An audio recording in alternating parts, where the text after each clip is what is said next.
怎么可能？是我们家的平乱诀。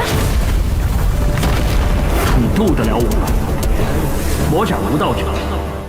Alright guys, balik lagi sama teman santuy alias Cok Santuy dalam pembahasan alur cerita Donghua Perfect World episode 239 ya guys ya.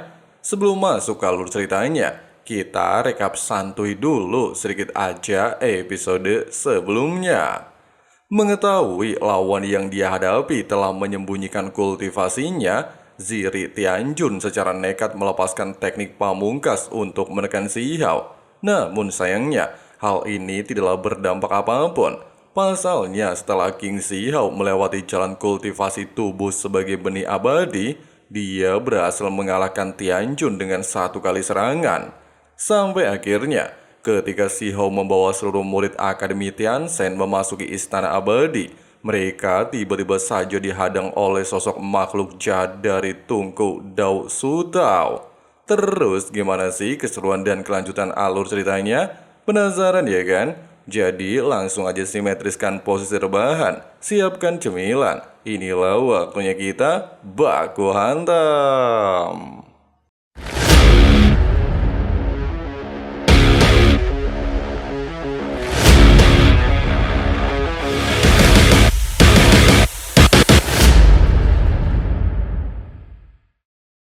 Dasutuo menjelaskan dirinya tidak berniat melanggar aturan. Makhluk itulah yang secara sengaja keluar dari tungku miliknya untuk membunuh Si Hao. Mendapati penjelasan ini, King Si Hao tanpa basa-basi menggunakan teknik kunpeng jalan tubuh sebagai benih abadi dan berhasil menaklukkan naga bonar.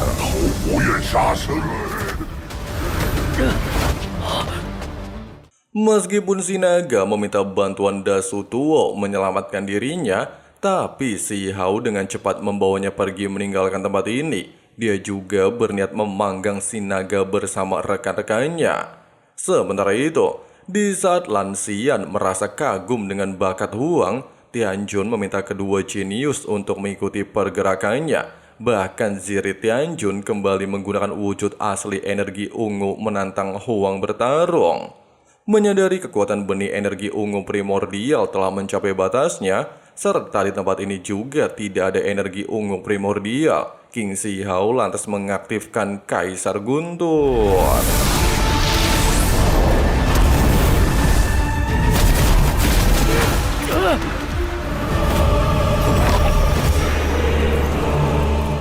Tidak hanya berdiam diri ketika Lan Xian melepaskan benih kubah langit Sungai Bintang untuk menekan Huang, Dasutao telah menggunakan sebuah artefak jiwa mangkuk emas dan mengandung hukum biksu kuno.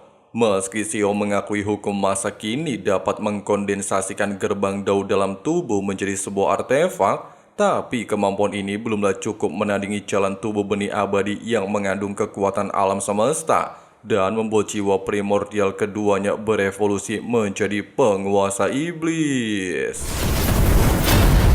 你渡得了我吗？魔斩无道者。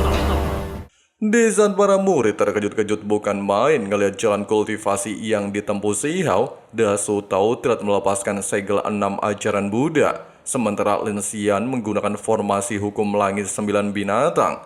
Dihadapkan serangan bersamaan, energi 10.000 roh dalam tubuh Si Hao menunjukkan sebuah reaksi. Kemampuan ini adalah bagian pertama dari catatan sejati primordial, sekaligus teknik yang pernah menghilang seorang pemandu dewa. Dalam situasi ini, meski Dasutao bersikeras melanjutkan duel baku hantam, serta melepaskan berbagai teknik ajaran Buddha, namun sayangnya hal tersebut percuma saja. Pasalnya di bawah kemampuan penenang kekacauan keluarga Wang, jiwa primordial Si Hao berhasil mengalahkan Dasutao. 怎么可能？是我们家的平乱诀。 Pasca kejadian barusan, meskipun Si Hao mengakui energi 10.000 roh terlalu kuat, tapi kekuatan ini sangat berisiko untuknya. Jika dia tidak melalui jalan tubuh sebagai benih abadi, mungkin energinya akan terkuras habis. Singkatnya, Dasu Tao akhirnya mengakui kekalahan. Dia juga menanyakan apakah Zihao telah menyelesaikan jalan kultivasi misterius yang belum pernah dilalui kultivator pendahulu. Di saat Huang membenarkan ucapan tersebut, semua orang ternyata menemukan sebuah fakta. Menghilangnya King Zihao dalam waktu 3 tahun, dia telah berhasil menyelesaikan jalan tubuh sebagai benih abadi. Hal ini langsung menarik perhatian kaum cewek-cewek sebelah. Nah, dikarenakan tidak ingin melewatkan memasuki istana abadi, si Hao langsung menggunakan formasi penyegel kaisar mengurung para murid. Formasi ini juga akan menghilang dalam waktu 2 jam, sehingga dia langsung bergegas meninggalkan tempat ini. Melihat kehadiran Zihao, Cao Yuseng mencoba untuk menghampirinya dan merasa janggal dengan istana abadi. Pasalnya, setiap kali melakukan percobaan menembus penghalang istana, dia masih tidak menemukan jalan keluar. Oleh sebab itu, Cao Yuseng beranggapan jika mereka membutuhkan sebuah kunci atau kemampuan lain. Merasa ucapan ini memanglah benar, dan melihat tulisan kuno sangatlah mirip dengan peti misterius, King Zihao lantas menggunakan peti sebagai pembuka gerbang penghalang. Dengan adanya fakta barusan, si Hao memutuskan untuk melakukan percobaan selanjutnya. Dia segera melepaskan tinju Kunpeng menghancurkan formasi istana abadi. Tapi kemunculan penjaga boneka hidup logam abadi kegelapan jelas mengejutkan si Hao. Pasalnya area ini benar-benar dipenuhi oleh penjaga raja abadi. Namun belum sempat menyelesaikan ucapannya, si penjaga tiba-tiba saja melepaskan kemampuan deteksi untuk melihat garis keturunan para murid. Meskipun di momen ini, si Hao mencoba menahan Tainyu Yutu bersama binatang Kirin tidak pergi meninggalkan tempat ini, namun ternyata binatang Kirin berhasil keluar dari kemampuan tersebut. Bahkan di sini boneka penjaga menjelaskan hanya garis keturunan Asian Immortal paling murni yang bisa memasuki istana. Dan ternyata di saat kelinci imut merasa kesal, boneka penjaga lantas mengatakan binatang Kirin memiliki garis keturunan dari Asian Immortal. Itulah yang menjadi alasan kenapa Tainyu Yutu tidak diizinkan memasuki istana abadi.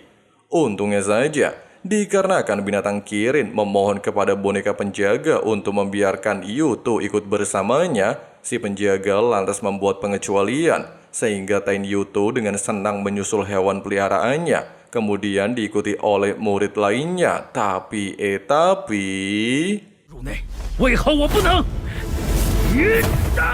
boneka penjaga menegaskan tanpa adanya persetujuan garis darah binatang Kirin, dia tidak boleh memasuki istana. Oleh sebab itu, Tainyu Yutu meminta Ziri Tianjun untuk mengantri sesuai barisan. Sementara itu, melihat perseteruan antara Modao bersama boneka penjaga karena berasal dari wilayah asing, King Zihao lantas mencoba untuk menenangkan suasana. Meski dia memanglah dari wilayah asing, tapi Modao sudah berada di jalan benar dan merupakan temannya. Meski boneka penjaga bisa memahami ucapan si Hao, serta Modao juga sudah terikat menara jiwa primordial, hanya saja boneka penjaga membatasi pergerakan Modao selama memasuki kota istana abadi. Sebelum melakukan penelusuran, Tainyu Yutu meminta si penjaga untuk mengizinkan rombongan Tianjun memasuki kota setelah 1 jam kemudian.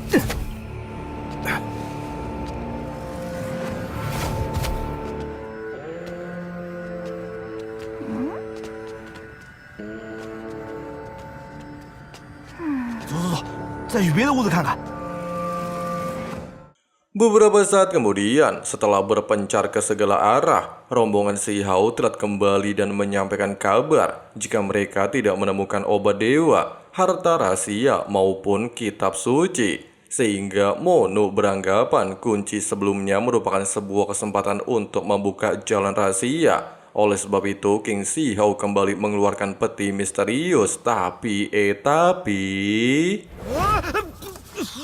di saat rombongan Zihao merasa terkejut melihat kura-kura 8 harta bisa memasuki peti misterius, kura-kura tersebut menjelaskan bahwa dirinya tanpa sengaja disegel oleh seseorang ketika berada di rawa lumpur. Dia juga sangat membutuhkan air minum.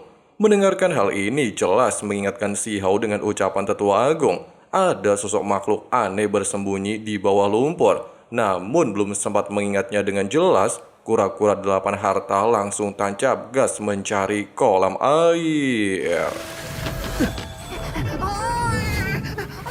Setibanya di kolam obat dewa, Chow Yuseng tanpa ragu mengikuti si kura-kura berendam di kolam obat dewa. Meski Xiao menduga kalau tempat ini adalah makhluk misterius yang dibicarakan Tetua Agung, tetapi dia harus mewaspadai area sekitar.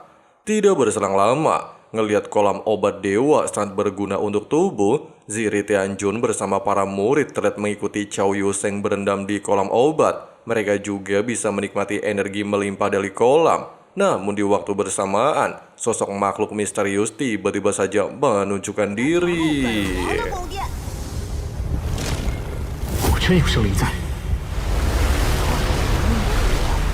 难道是鬼？ Mengetahui penampilan makhluk misterius tidak sebesar telapak Chow Yuseng, dia justru menyombongkan diri apa yang perlu ditakutkan sama makhluk tersebut. Mendengarkan hal itu jelas memancing kemarahan binatang misterius. Dia bahkan melesat menuju ke arah si gendut.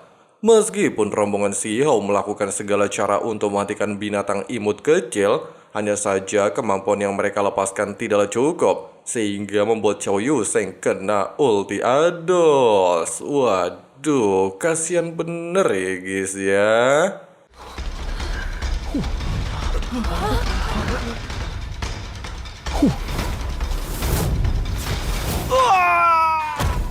Nah, ternyata makhluk misterius ini memiliki julukan semut tanduk langit kecil dan pewaris tunggal dari keturunan 10 keganasan. Dia juga meminta penjelasan Chow Yuseng kenapa diam-diam meminum air kolam tersebut. Nah guys, seperti itulah pembahasan alur cerita Donghua Perfect World episode 239-nya. Gimana guys pendapat kalian? Bener-bener edun parah ya guys ya? Oke lah, segitu dulu untuk pembahasan kali ini. Sampai jumpa lagi di hari Jumat depan. Terima kasih banyak banget buat kalian yang udah nonton sampai habis. Jangan lupa aja pencet tombol subscribe-nya dan nyalain juga notifikasinya supaya nggak ketinggalan video-video menarik lainnya. Di sini Ketua Sekte pamit undur diri dulu. See you and bye. Bye. know I offer all of the solutions. I wish you loved me like I love you, it's stupid. When I'm alone with you, I never feel lucid. I wish I wasn't struck by Cupid. I wish when I first saw you, I knew this. When I'm with you, I feel so useless. I feel diluted, my heart's been wounded. Silhouettes of you are like a taunt. Never really know just what you want. With you, I don't ever feel calm. I can feel the sweat inside my palms. Play with me like cats and a string. You don't understand the pain it brings. You don't ever wanna give me wings.